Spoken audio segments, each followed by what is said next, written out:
नाम जोड़ रही है कि अच्छा हाँ मैडम, 1 मिनट यहाँ पे आपको होल्ड करेंगे। बोला जा रहा है वीडियो में, मैं पुष्टि नहीं कर रही हूँ, बोला जा रहा है वीडियो में कि मेरे पति के साथ भी उसका अफेयर है। तो मैडम एक बात बताइए, हम इतनी बदसूरत नहीं हैं। हम खुल के कहते हैं इतनी बदसूरत नहीं है। और जब मेरा पति मेरे साथ है और जो इस फोटो की बात आप कर रही हैं या वीडियो की जो भी, वो मेरे पति उस समय थे और शायद उस समय आप भी थी। मैं पुष्टि कर दूं कि उस समय जो हम लोग का लड़ाई चल रहा था, जब लड़का लड़की उनके घर से, अंजलि पोद्दार जी के घर से निकला था, मैंने खुद आंख से देखा था, मेरे पति भी देखे थे। तो मैंने अपने पति को कहा था कि मुझे ये गलत लग रहा है। और जब अंजलि पोद्दार को ये पता चल गया कि इस महिला गलत लाइन में नहीं जा सकती है, मेरा धंधा ये आगे नहीं बढ़ा सकती है, तो अंजलि पोद्दार मेरी सास के साथ मिलके और मेरी जो अनलीगल सौतन उसको कहिए या जो भी कहिए, अनलीगल वो महिला जो है सुषमा जी, वो जो कर रही हैं, ठीक ना, वो उनके बढ़ावे के कारण कर रही है। अंजलि पोद्दार अपने आप को हर थाना की इंचार्ज समझती हैं, मैं आपको ये भी बता दूं। सुना जा रहा है मैडम, कभी ऐसा आया है कि वो थाने वाले जो SHO होते हैं उनका भाई बना के चप्पल खरीदवाते हैं? देखिए, वो चप्पल वो कुछ भी करवा सकती हैं, वो मोबाइल में रिचार्ज तक करवाती हैं। और मैंने खुद उनको इतना पैसा दिया है, कभी नीरू ये है, कभी नीरू ये है। और मैं, देखिए, मैं बहुत सीधी महिला हूँ, मैं पारदर्शी हूँ, जैसा कि मैडम ने कहा कि मैं खुल के, आप मेरे बारे में भी पुष्टि कीजिए। आपसे पहले एक राजीव जी मीडिया वाले हैं, उन्होंने भी मेरे पे उंगली उठाया था। मैं वो महिला को भी ला दूंगी कि किनके द्वारा उन्होंने उंगली उठाया था।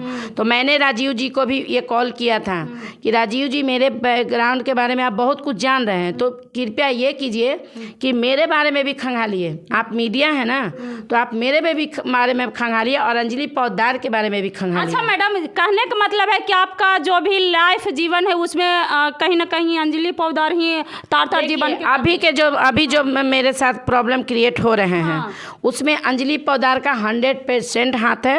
और अंजलि पोद्दार ऐसी महिला है जो हम आपको बता नहीं सकते हैं। वो खुद अपनी बेटी को, मतलब जो भी की है, हम वो की है। मेरा एक बात यही कहना रहेगा, मैं इसलिए इस शब्द को टोक रही हूँ कि कहा जाता है कि तीर से निकला हुआ, समझ गए ना, कमान और मुंह से निकला हुआ शब्द कभी वापस नहीं होता है। बेटी तक कोई किसी का न जाए। मेरा ये कहना है कि आप लोग की आपसी लड़ाई है तो आपस में ही रंजिश करिए।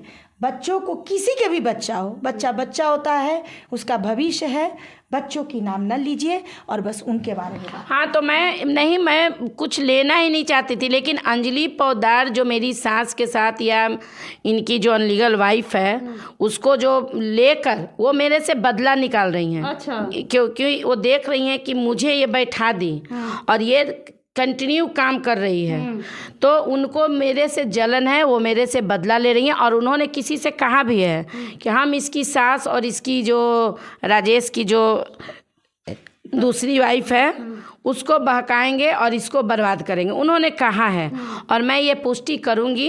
अच्छा मैडम, जब अंजलि पोद्दार मेरा वीडियो के देखेंगे या देखते हैं तो उनके बारे में क्या बोलिएगा? मैं यही बोलना चाहूँगी कि जब आप एक मैडम से दीदी कहलवाई थी, तब आप, नीरू उस समय अच्छी थी, और आज आप मेरे साथ जो गेम खेल रही हैं, तो वो गेम मत खेलिए। मैं आज भी अंजलि दी कह रही हूँ कि आप गेम मत खेलिए। आपके खिलाफ मेरे पास बहुत वैसे प्रूफ हैं, और मैं नहीं चाहती कि आपको मैं मीडिया में वो प्रूफ देकर, आपको मैंने बड़ी बहन माना था, आज भी मानती हूँ, और जो आप करवा रही हैं वो मत करवाइए।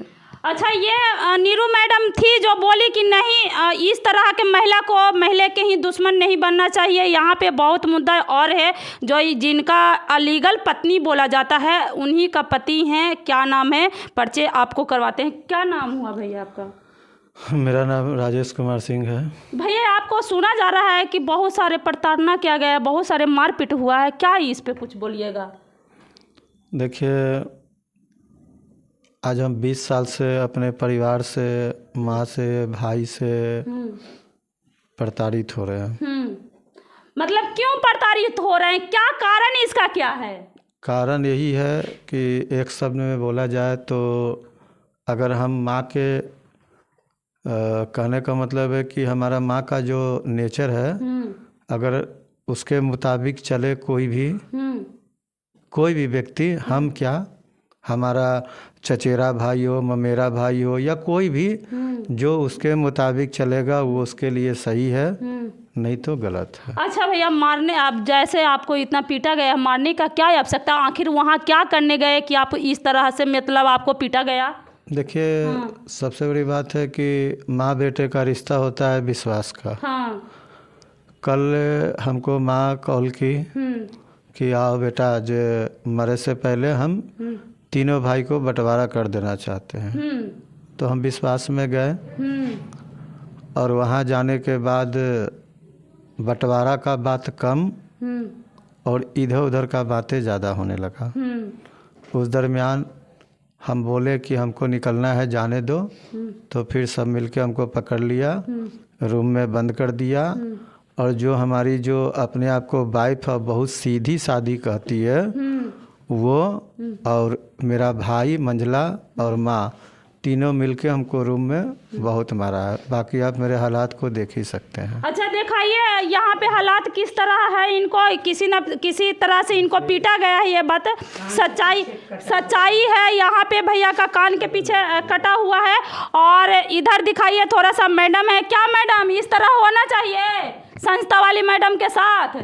बिल्कुल नहीं होनी चाहिए। सबसे पहले तो अगर एक संस्था दूसरे संस्था के गरिमा नहीं रखेंगे और एक समाज सेवी होकर दूसरे समाज सेवी का सम्मान नहीं करेंगे तो ये कहीं ना कहीं दुर्भाग्य है। और इनके ऊपर और किसी भी संगठन में एक समाज सेवी का मामला चला गया और उसके बाद आपको ये भी जानकारी है कि ये भी समाज सेवा करती हैं, तो इसको मीडिया में ना लाकर काफ़ी गंभीरता से इस चीज़ को देखनी चाहिए थी और पहले आपस में बैठाकर बातचीत करनी चाहिए थी कि ये मामला आखिर है क्या।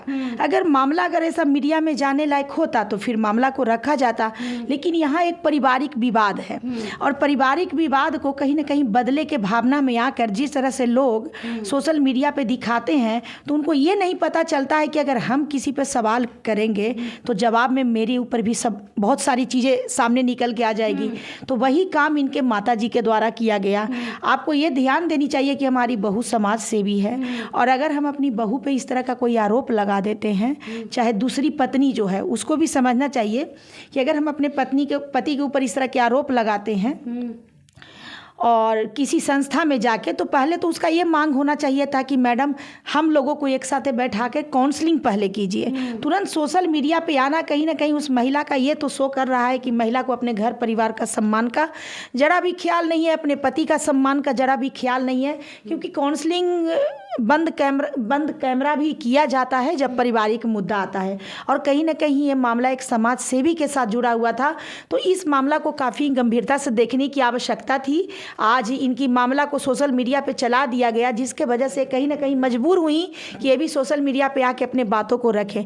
देखिए, जब कानून के तरफ से तलाक हो रहा है और तलाक होने के बाद शादी करना बिल्कुल लीगल है, तो जब कोई महिला दूसरी शादी कर लेती है और उसके बाद कोई महिला फिर जीवन में आती है और इस चीज़ की पुष्टि इनके पति खुद ही कर रहे हैं, तो मुझे नहीं लगता है कि इसमें किसी की दखलंदाजी होनी चाहिए। अच्छा मैडम, ये बताइए कि सुनिए मैडम, मेरी बात सुनिए, ये बताइए कि कोई अगर बेटा को बुला के किसी से पिटवाया जाता है या पिटते हैं तो आज के बाद कोई बेटा विश्वास करेगा माँ पे? देखिए, ये तो वही बात हो गई कि देखिए पहले के तो सारे संस्कार अब बिगड़ रहे हैं, क्योंकि पुल, बड़े बड़े बिल्डिंग, बड़े बड़े इमारतें बनाने से संस्कार नहीं बोया जा सकता है। पहले के लोग झोपड़ी में ही रहा करते थे, लेकिन संस्कार से भरे पूरे परिवार हुआ करते थे। बड़े छोटे का बड़ों के प्रति आदर, छोटे के प्रति प्रेम, ऐसी भावना रखा करते थे। लेकिन आज न जाने समाज किस दिशा में जा रही है।